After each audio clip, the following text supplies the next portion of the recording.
Jacqui-Lee Pryce for Shadowboxruk UK. I'm here at the press conference, the undisputed heavyweight championship between Oleksandr Usyk and Daniel Dubois, with the man of the moment, Sure about that. George Sure about Fox. How you doing? You all right? I'm alright, I'm good. I'm happy to be here, for sure. So listen, before we get into it, good to see your face. Yeah. Yeah, good to see your face.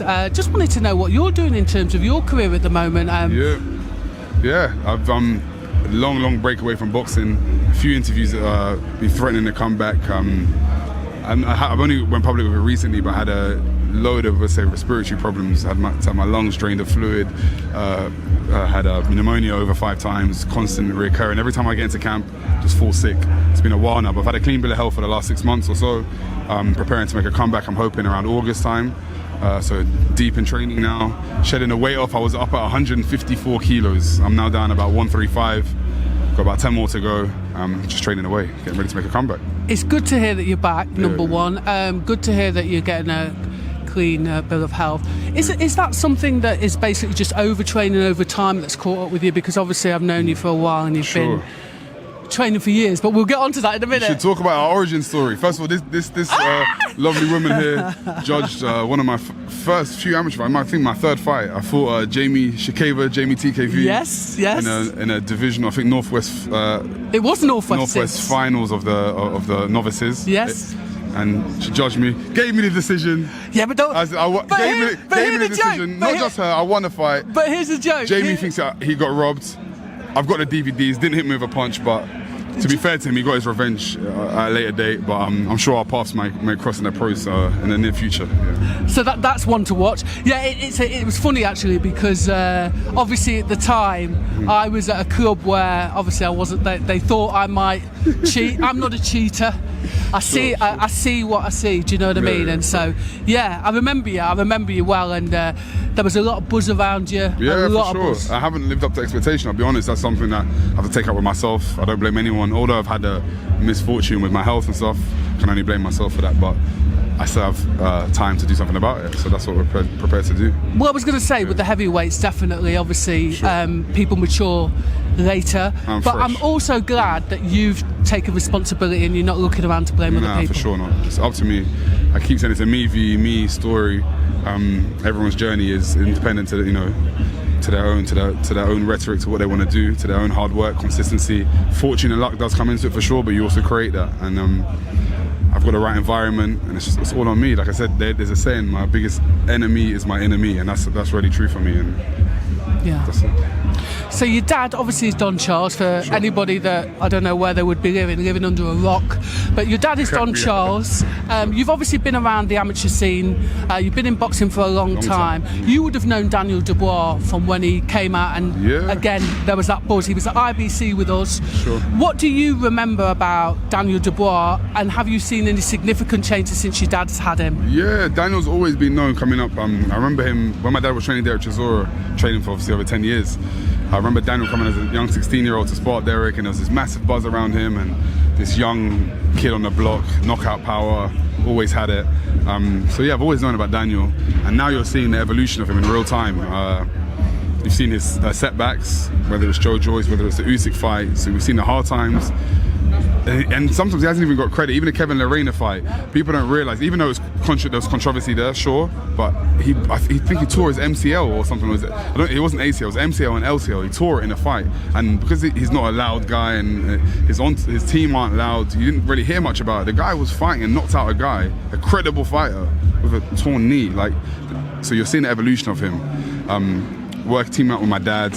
I think with age, he started at 25, he's now 27. He's matured mentally, physically, spiritually. He's got that momentum on his side, 3 massive wins, and he's just going from strength to strength. And yeah, like I said, you're seeing the evolution of Daniel Dubois in real time.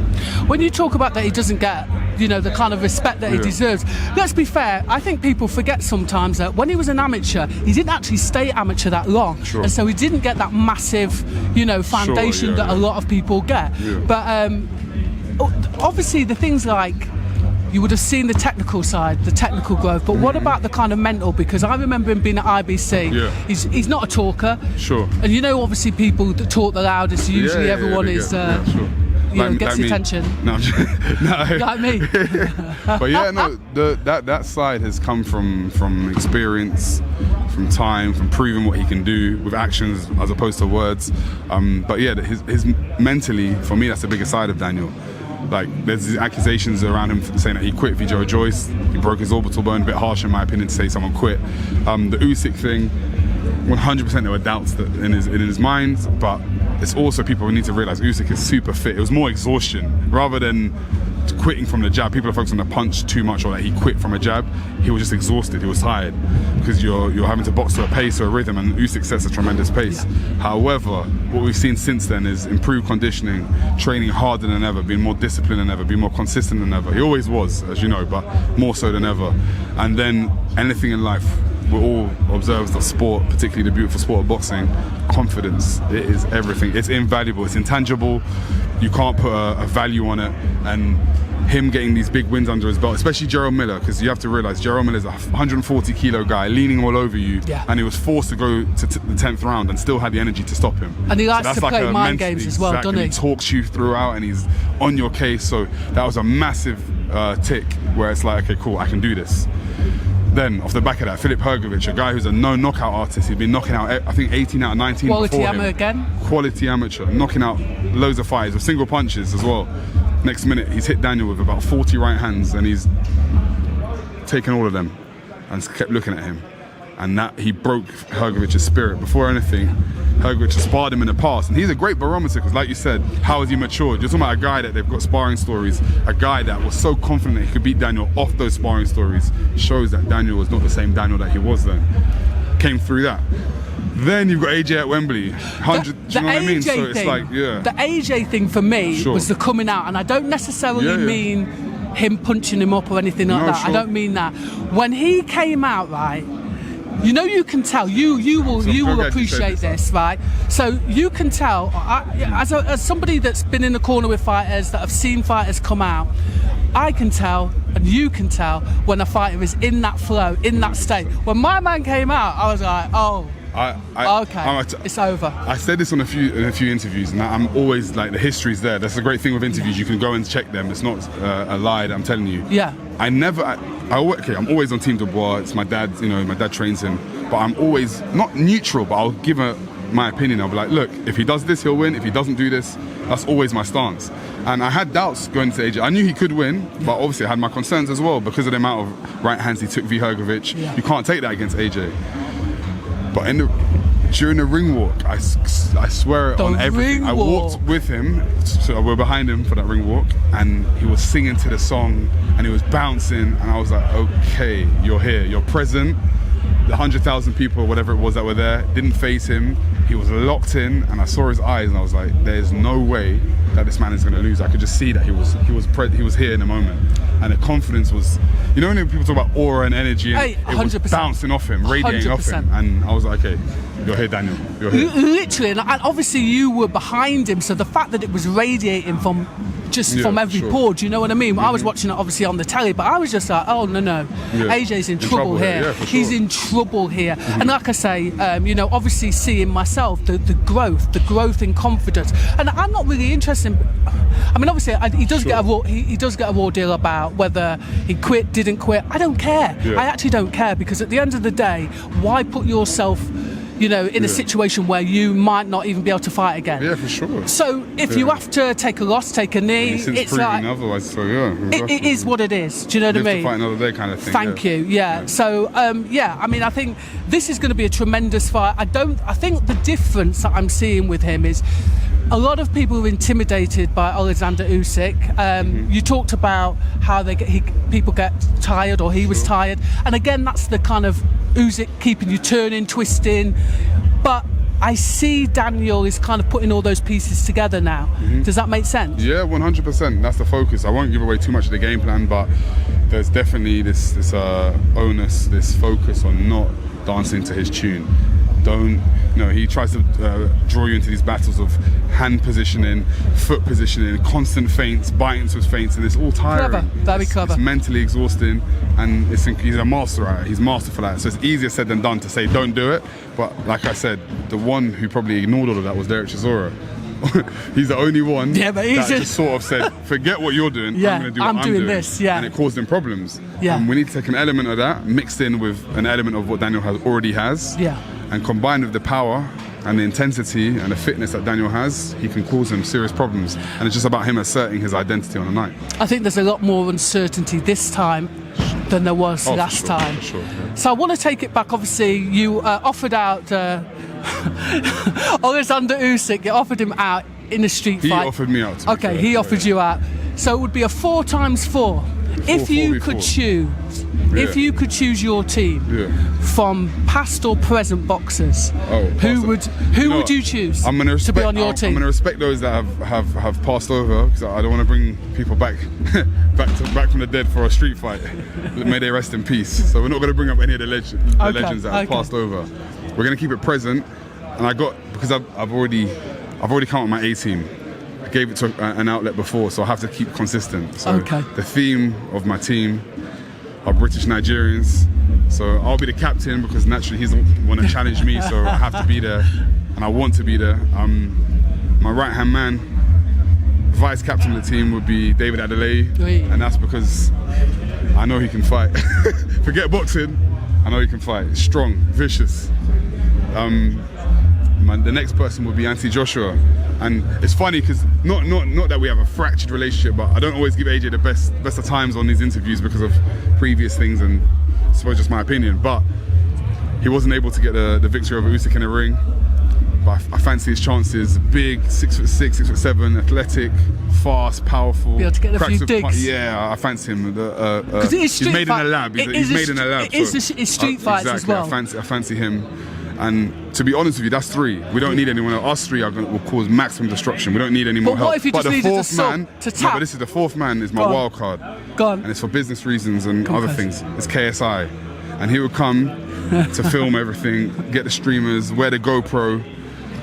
He'll be the cheerleader. You have to have a cheerleader. And to be fair, you need to get paid for it. And if he has to punch while he's filming in one hand, he can still do that. But also, you need someone to. You need to get paid for it if it's on the road. The kids can watch or the kids can tune in and watch Usyk's demise. Yeah. So I can take it you're definitely Team Dubois. For sure, man. May the best man win. I love the sport of boxing. I'm Team Dubois, but the best man will win on the night. We want that man to be Daniel Dubois. If he does the right things, he will be that man. But that's what sport is here for. It's a contest for that person, for the cream to rise to the top, and that person reveal who they are. Just very quick, I just wanted to talk about some of the things that your dad said in terms of, we touched a nerve. Yeah. My dad's emotional as well. Well, you can, I mean, sure. And also I think that he doesn't get the respect that he deserves. For sure. And I'm not talking about necessarily today, I just mean generally in boxing. Yeah, 100%. But he believes, obviously, that Oleksandr Usyk cheated in the last fight. No, he did, though. I know it sounds like, sorry, I interrupt you. No, not at all. He objectively did. Like, everyone's trying to make it some questionable thing. Like, this guy's got a history. It's not my opinion. You can go and watch the tapes. AJ hit him with 2 body shots. He feigned to the referee that I've been hit low. But Turbiev stopped him in amateurs, dropped him with a body shot. He tried to say that he was being hit low. He's done that historically. Ex-trainers that have trained him, I'm not going to mention their names, but have coached him, not part-time, been in his team, have told us he doesn't like getting hit to the body. Martin Bakoli came out with a famous story that he hurt and dropped Usyk from hitting him to the body. The guy doesn't like being hit to the body, but the fans, the problem in life, because he is likeable, because he is charismatic, because he has achieved so much, they can't separate that, and they buy into sort of everything that he does. And I don't believe in idol worshipping. I believe in men and women making independent decisions using critical analysis. Don't just be a sheep and follow someone just because you like them. Let's just look at the objective facts. And the man doesn't like getting hit to the body, and he know what he felt. And the reason why I know it is because when I challenged him on it in an articulate manner, he bit and started talking to me about street fights. When has that man who's calm in every press conference, he doesn't react like that? It's because I hit a nerve, and he knows what he felt. I think one of the moments where definitely hit a nerve was your dad talking about him being not my words, a liar, and that he's a man of God and he's a liar. I mean, wow. Strong words. The room fell silent. Yeah, exactly. Too far? Words. I'm a bit too far, or you back dad all the way? I'll back my dad all the way. Remember, this is a fight game as well. There's mental warfare going on. We're not lining up to play tiddlywinks. Do you know what I mean? They're like, there's a fight that's about to go down. So like I said, it's spiritual warfare, mental warfare, physical warfare. That's what it is. So there's an element of that, but there's also an element of that's my dad's truth and his reality.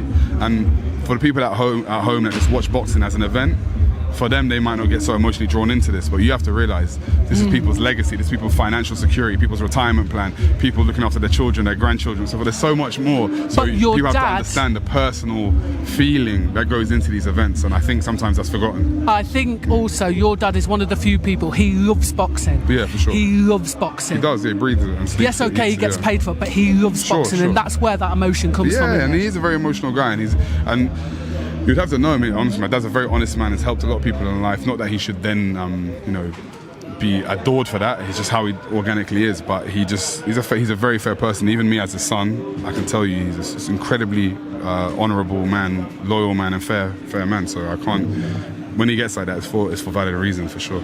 Well, listen, there's a queue of people waiting. Yeah. What I will say is I hope to see you back in the ring soon. Good luck also to Team Dubois. Thank you so much. This is going to be cracking. Yeah, fantastic. Can't wait. Tune in July 19th, and thank you for your time. And it was really nice to see you again after all these years. And you. Yeah. Take care. Thank you. Take it easy. Thank you.